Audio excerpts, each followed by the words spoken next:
জাতীয় মাছ ইলিশের প্রধান প্রজনন মৌসুম নিশ্চিত করতে গত ৪ অক্টোবর থেকে শুরু হয়েছে ইলিশ মাছ আহরণ, পরিবহন, মজুত, বাজারজাতকরণ ও বিক্রির উপর সরকারের ২২ দিনের নিষেধাজ্ঞা। এই নিষেধাজ্ঞা চলবে আগামী ২৫ অক্টোবর পর্যন্ত। ইলিশের উৎপাদন বাড়াতে বিজ্ঞানভিত্তিক গবেষণার মাধ্যমে আশ্বিনের পূর্ণিমা ও তার আগে পরে মিলিয়ে এই সময়সীমা নির্ধারণ করা হয়েছে।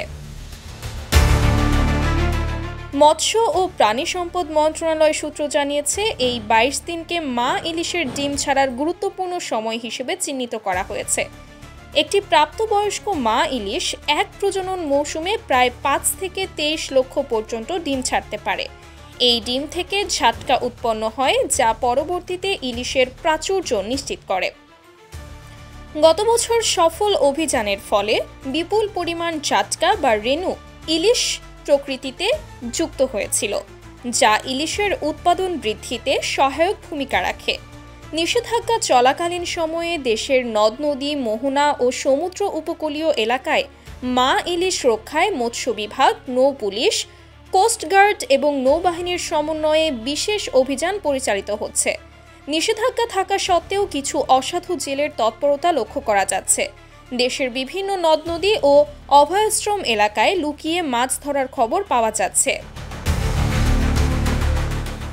পদ্মা, মেঘনা নদীর বিভিন্ন অংশে আইন অমান্য করে মাছ শিকারের সময় ইতোমধ্যে বহু জেলেকে আটক করেছে টাস্কফোর্স ও নৌ পুলিশ।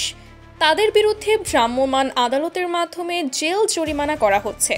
তবে কিছু জেলে ও সংশ্লিষ্টদের দাবি, বিকল্প কর্মসংস্থান ও খাদ্য সহায়তার অপ্রতুলতার কারণে জীবিকার তাগিদে তারা বাধ্য হয়ে নদীতে নামছেন। অন্যদিকে মৎস্য বিভাগ কঠোরভাবে অভিযান চালিয়ে যাচ্ছে এবং এই সময়ে জেলেদের জন্য VGF চাল বিতরণের কার্যক্রমও চলমান রয়েছে। নিষেধাজ্ঞার প্রভাবে রাজধানী সহ সারা দেশে ইলিশের সরবরাহ প্রায় শূন্য। এর ফলে অন্য মাছের দাম বাজারে কিছুটা বেড়েছে, যার প্রভাব পড়েছে সাধারণ ক্রেতাদের ওপর। তবে ইলিশ গবেষকরা বলছেন, ভবিষ্যতের বিপুল পরিমাণের ইলিশের যোগান নিশ্চিত করতে এই সাময়িক অসুবিধা মেনে নেওয়া জরুরি। ২২ দিনের এই কঠোর সুরক্ষা কর্মসূচি সফল হলে আগামী বছরগুলোতে ইলিশের উৎপাদন আরও বাড়বে বলে আশা করা হচ্ছে। Sumaiya Snigdha, daily our Bangladesh.